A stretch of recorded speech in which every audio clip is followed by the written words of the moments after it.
Bonjour, bonsoir, bon après-midi, mesdames, messieurs. Bienvenue sur Monandek Kindembwisi à votre service. Donc aujourd'hui, nous allons prendre les pouvoirs constituants dérivés pour la révision de la Constitution.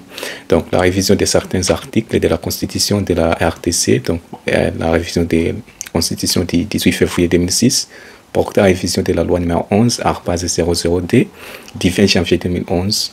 Donc c'est ça, la pouvoir constituant dérivé, c'est pour la révision. Pouvoir constituant originaire, c'est les cas d'une nouvelle constitution. Dérivé, ça veut dire révision ou bien réviser. Donc, avant de tout, donc, quand il s'agit de la modifier, la constitution, donc la question essentielle concerne les types de régime politique, qui veut dire, préférez-vous un régime présidentiel, semi-présidentiel, autoritaire ou bien parlementaire. Donc en RDC, nous avons un régime, donc notre régime politique en RDC est semi-présidentiel, qui veut dire, donc je vais commencer sur les pouvoirs exécutifs selon les régimes politiques. Donc le régime présidentiel, qui signifie le régime présidentiel, par exemple en États-Unis, il y a un régime présidentiel comme Donald Trump. Donc le président est à la fois le chef de l'État et chef du gouvernement aussi. C'est ça le régime présidentiel. Le président de la République est à la fois chef de l'État et chef du gouvernement. Il est élu directement par le peuple et exerce un pouvoir fort qui signifie suffrage universel direct ou bien indirect. Donc le gouvernement est indépendant du Parlement, donc qui signifie que pas de motion de censure. Donc le Parlement ne peut pas renverser le gouvernement et le président ne peut pas dissoudre le Parlement. Donc il n'y a pas la cohabitation ou bien la collaboration entre les pouvoirs exécutifs et les pouvoirs législatifs. Donc il y a la séparation stricte des pouvoirs entre l'exécutif et législatif. C'est ça le régime présidentiel. Il y a aussi le régime parlementaire, exemple au Royaume-Uni ou bien Grande-Bretagne et en Allemagne aussi. Donc, le chef de l'État, il peut être roi, président, chancelier aussi. En Allemagne, il y a les chanceliers. Donc, a un rôle symbolique. Donc, le chef de l'État peut avoir un rôle symbolique ou bien un rôle effectif. Donc, le chef de l'État, roi ou président dans le régime parlementaire, a un rôle symbolique. Donc, le gouvernement est dirigé par un premier ministre, donc PM, la primature, ainsi ou bien voté du Parlement, ou bien voté les parlementaires. Donc l'exécutif est responsable devant le Parlement qui peut les renverser par une motion de censure, qui veut dire la responsabilité politique. Donc le pouvoir exécutif, précisément le gouvernement, a la responsabilité politique devant le Parlement, qui veut dire le Parlement a le pouvoir d'une motion de censure. Et le gouvernement, précisément les primatures, les premiers ministres, veut présenter une motion de confiance devant le Parlement aussi. Le Parlement est constitué de l'Assemblée nationale et du Sénat aussi. Donc, dans le régime parlementaire, il y a la collaboration entre les législatifs, pouvoirs législatifs, et les pouvoirs exécutifs, les parlements. Donc, il y a la séparation souple des pouvoirs. Dans le régime semi-présidentiel, exemple en RDC, République démocratique du Congo, en France et en Russie aussi, il y a un régime semi-présidentiel. Donc, le pouvoir exécutif est partagé entre les présidents de la République et les premiers ministres, la primature, PM. Donc, le président a des pouvoirs, donc les pouvoirs propres du président, importants, comme les politiques étrangères, donc diplomatie, ou bien les traités internationaux. Le président a des pouvoirs de défense, dissoudre du Parlement aussi, dans les pouvoirs semi-présidentiels. Donc, qui veut dire le Parlement, donc les pouvoirs exécutifs, le président de la République peut dissoudre le Parlement. Donc, le gouvernement est responsable devant le Parlement. Ça veut dire la responsabilité politique. Le Parlement aussi a le pouvoir d'une motion de censure, de renverser le gouvernement en cas d'une défiance. Donc, dans un régime semi-présidentiel, il y a la possibilité de cohabitation.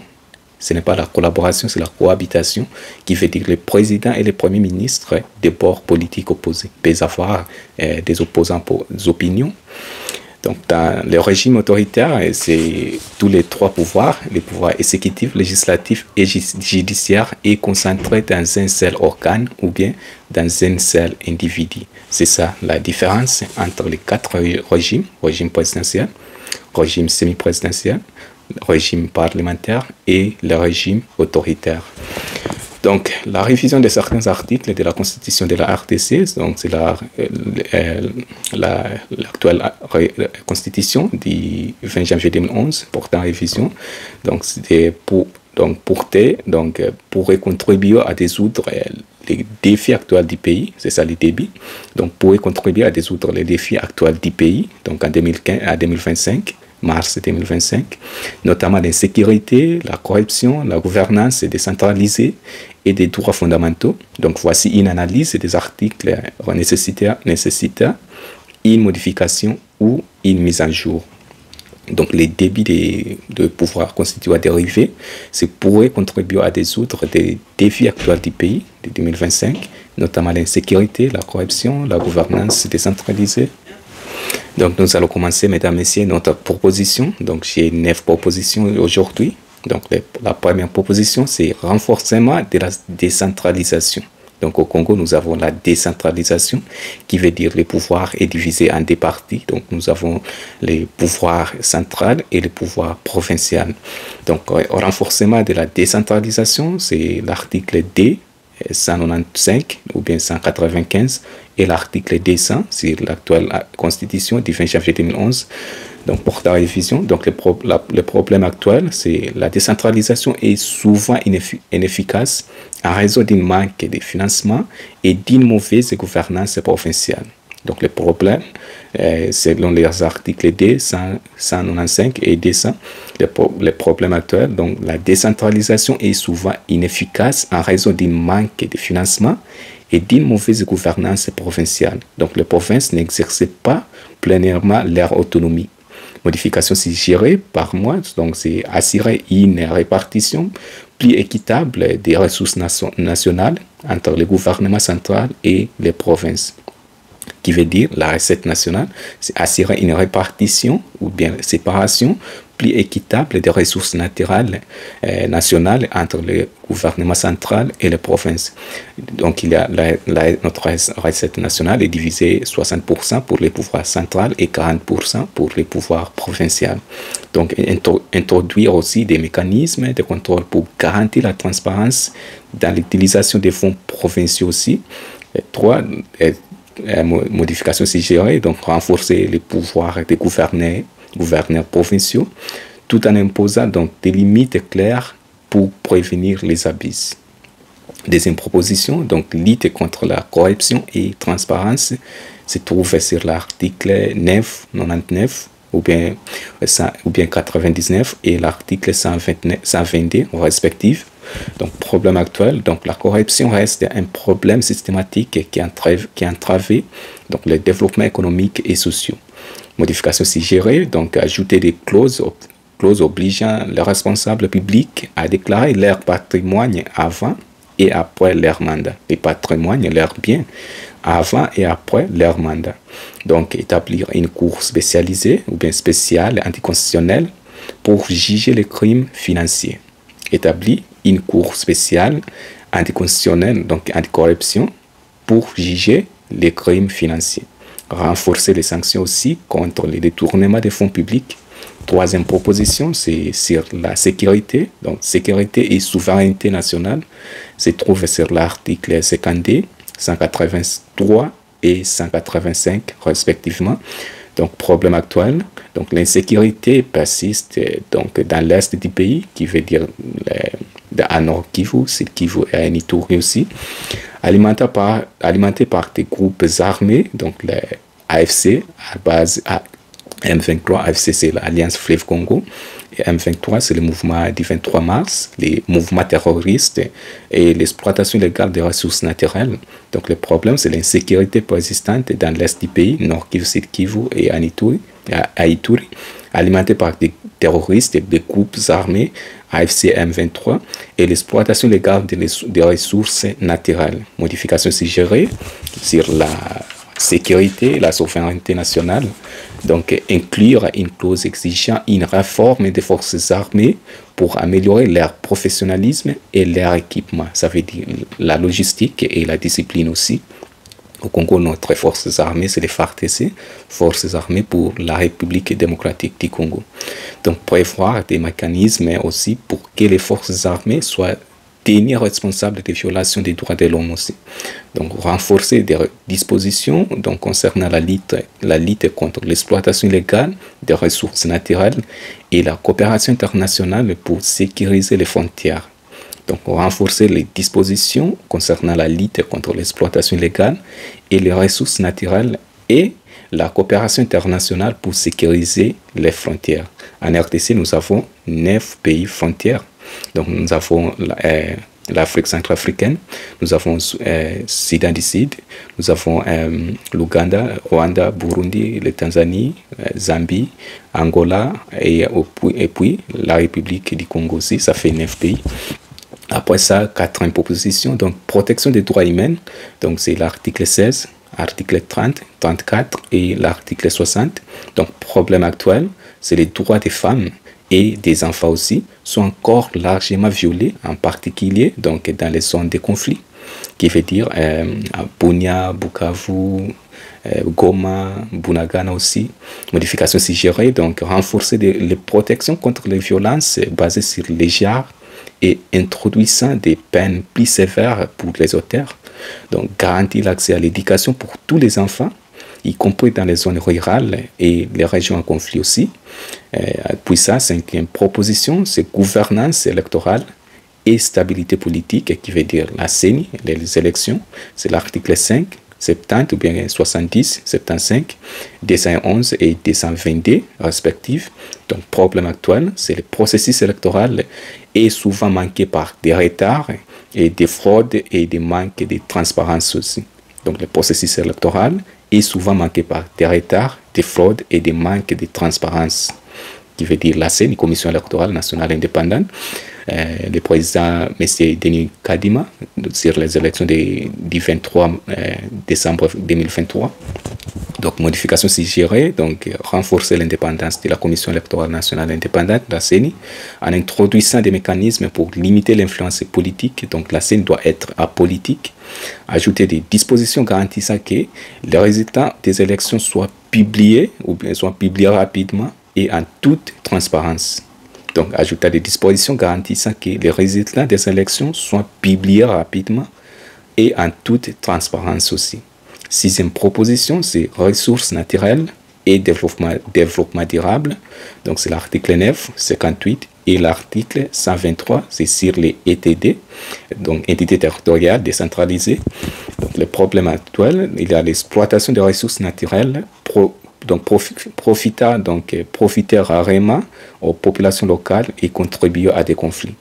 L'exploitation des ressources naturelles profitera rarement aux populations locales et contribuera à des conflits. Donc, l'entité territoriale décentralisée, donc les ressources naturelles de la RDC, République démocratique du Congo, est devenue une malédiction au lieu d'être la bénédiction pour nous, les Congolais.